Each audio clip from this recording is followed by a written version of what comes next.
السلام علیکم دوستو، کیمرہ مین محمد جنید کے ساتھ میں ہوں آپ کا ہوسٹ سید ذیشان حسین شاہ۔ سب سے پہلے میں اور میری ٹیم آپ اور آپ کے گھر والوں کے لیے دعا گو ہے کہ اللہ پاک آپ کو اور آپ کے گھر والوں کو کورونا جیسے ایک خطرناک مرض سے محفوظ رکھے۔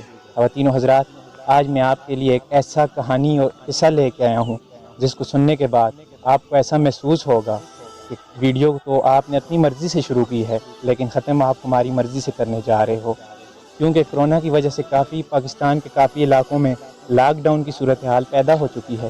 اس وجہ سے ہماری سٹی ہری پور میں بھی یہ لاک ڈاؤن کی صورتحال موجود ہے، جس وجہ سے میں نے یہ سوچا کہ میرے بہت سے دوست کرونا کی لاک ڈاؤن کی صورتحال میں گھر میں معذور ہو کے رہ چکے ہیں۔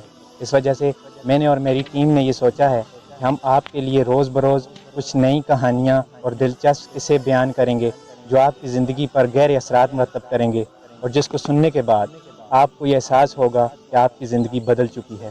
ایسے ہی آج جو میں ایک قصہ آپ کے سامنے بیان کرنے جا رہا ہوں، اس کا ریفرنس ہمیں عربی ممالک سے ملتا ہے کہ بہت عرصہ پہلے، بہت سالوں پہلے ایک شخص تھا جس کے 3 بیٹے تھے، جن تینوں کا نام عبداللہ سے شروع ہوتا تھا۔ ایک دفعہ وہ شخص سخت علالت کا شکار ہو چکا تھا اور وہ اپنے بچوں کو وصیت کرنا چاہتا تھا، لیکن وہ قریب المرگ ہو چکا تھا اور اس کے منہ سے مرتے ہوئے صرف ایک جملہ نکلا کہ عبداللہ کو حصہ ملے گا، عبداللہ کو حصہ نہیں ملے گا، اور عبداللہ کو وراثت میں حصہ ملے گا۔ اور اس شخص کی موت کے بعد اس کی موت کی رسومات کو پورا کرتے ہوئے ان تینوں بھائیوں کے درمیان یہ کشمکش تھی کہ کون سا عبداللہ ہے جس کو حصہ نہیں ملے گا۔ اچانک وہ اس خیال پر پہنچے کہ اس کا فیصلہ ہم تو نہیں کر سکتے، تو کیوں نہ ہم اس وقت کے قاضی سے جا کر اس کا فیصلہ کروائیں، اور وہ بہتر اس چیز کو جانے گا کہ وہ کون سا عبداللہ ہے جس کو حصہ نہیں ملے گا۔ چنانچہ وہ سفر پر نکل پڑے۔ راستے میں ایک جگہ پر پہنچے تو جنگل میں ایک شخص رو رہا تھا اور وہ کچھ ڈھونڈ رہا تھا۔ تو وہاں پر ایک عبداللہ نے پوچھا، اے شخص، تم کیا تلاش کر رہے ہو اور تم رو کیوں رہے ہو؟ اس شخص نے کہا کہ میں کچھ دیر پہلے یہاں پر ایک اونٹنی باندھ کر گیا تھا، لیکن وہ اونٹنی اب یہاں پر موجود نہیں ہے۔ ان میں سے ایک عبداللہ نے کہا کہ کیا تمہاری اونٹنی اندھی تھی؟ اس شخص نے جواب دیا، ہاں میری اونٹنی اندھی تھی۔ پھر دوسرے عبداللہ نے پوچھا کہ کیا تمہاری اونٹنی لنگڑی تھی؟ اس شخص نے کہا، ہاں میری اونٹنی لنگڑی تھی۔ پھر تیسرے کی باری آئی تو تیسرے شخص نے کہا کہ کیا تمہاری اونٹنی کی دم کٹی ہوئی تھی؟ اس شخص نے حیرانگی سے دیکھا اور کہا، ہاں اس کی دم کٹی ہوئی تھی۔ اب اس شخص کو یہ کشمکش تھی، ان تینوں کو یہ کیسے معلوم ہوا؟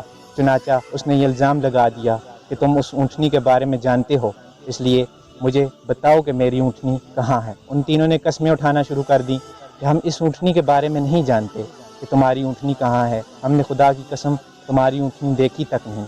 چنانچہ اس شخص نے کہا کہ اس کا فیصلہ اس وقت کا قاضی کرے گا۔ چنانچہ وہ تینوں تو اپنا فیصلہ کروانے قاضی کی طرف جا ہی رہے تھے، وہ شخص بھی ان کے ساتھ چل پڑا۔ یوں ہی سفر جب ختم ہوا تو وہ قاضی کے پاس پہنچے، تو قاضی کے سامنے جب یہ سارا ماجرا بیان کیا گیا تو قاضی نے پہلے عبداللہ سے پوچھا کہ عبداللہ تم بتاؤ، تمہیں کیسے پتہ چلا؟ جب تم نے اس اونٹنی کو دیکھا ہی نہیں ہوا تھا تو تمہیں کیسے پتہ چلا کہ وہ اونٹنی اندھی ہے؟ پھر پہلے عبداللہ نے کہا کہ قاضی صاحب، جہاں پر وہ اونٹنی بندھی ہوئی تھی وہاں سے اس نے جو گھاس کھایا وہ ایک سائڈ سے کھایا ہوا تھا اور دوسری سائڈ کا گھاس اسی طرح سے پورا مکمل تھا، اس لیے میں نے یہ اندازہ لگایا کہ شاید اس کی اونٹنی اندھی ہو، اس لیے ایک سائڈ کا گھاس باقی رہ گیا۔ تو اس شخص نے کہا، ہاں میری اونٹنی اندھی ہے۔ پھر قاضی صاحب نے دوسرے شخص سے پوچھا کہ بتاؤ تمہیں کیسے پتہ چلا کہ میری اونٹنی لنگڑی تھی، اس کی اونٹنی لنگڑی تھی؟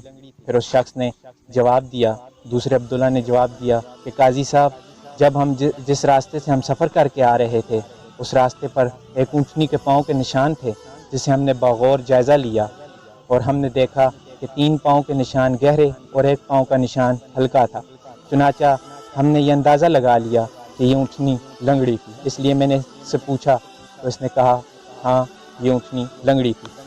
پھر تیسرے عبداللہ کی باری آئی تو تیسرے عبداللہ سے جب قاضی صاحب نے پوچھا کہ تم بتاؤ کہ تمہیں کیسے پتہ چلا کہ اس کی اونٹنی کی دم کٹی ہوئی ہے، تو اس عبداللہ نے جواب دیا کہ قاضی صاحب، اونٹنی کی ایک عادت ہوتی ہے، جب وہ جس راستے پر چلتی ہے اور گوبر کرتی ہے تو اس اپنے گوبر کو اپنی دم کے ساتھ بکھیرتے ہوئے چلتی ہے، لیکن جس راستے پر ہم سفر کر کے آئے تھے اس راستے پر گوبر سیدھی قطار میں پڑا ہوا تھا۔ اس سے میں نے اندازہ لگا لیا کہ اونٹنی کی دم کٹی ہوئی ہے۔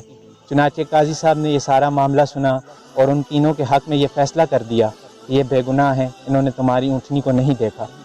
پھر قاضی صاحب نے ان تینوں سے کہا کہ تمہارا فیصلہ میں صبح کروں گا، تب تک تم میرے مہمان ہو اور میرے مہمان خانے میں رہو۔ چنانچہ ان نے یہ دعوت قبول کی۔ جب وہ تینوں مہمان خانے میں رہنے گئے تو انہیں یہ شک گزرا کہ ان پر کسی نے نظر رکھی ہوئی ہے اور جو انہیں تاک رہا ہے۔ چنانچہ اسی صورت میں رات کے کھانے کا وقت ہو گیا، اور جب ان کو کھانا پیش کیا گیا تو پہلے عبداللہ نے کھایا۔ اس نے کہا کہ خدا کی قسم یہ گوشت حرام جانور کا گوشت ہے۔ دوسرے عبداللہ نے جب روٹی کو اٹھایا، اس نے روٹی کو دیکھا تو اس عبداللہ نے کہا کہ خدا کی قسم یہ ایک ایسی عورت نے پکائی ہے جو سخت تکلیف میں دوچار ہے اور بیمار ہے، اور وہ اپنے پورے دنوں سے ہے۔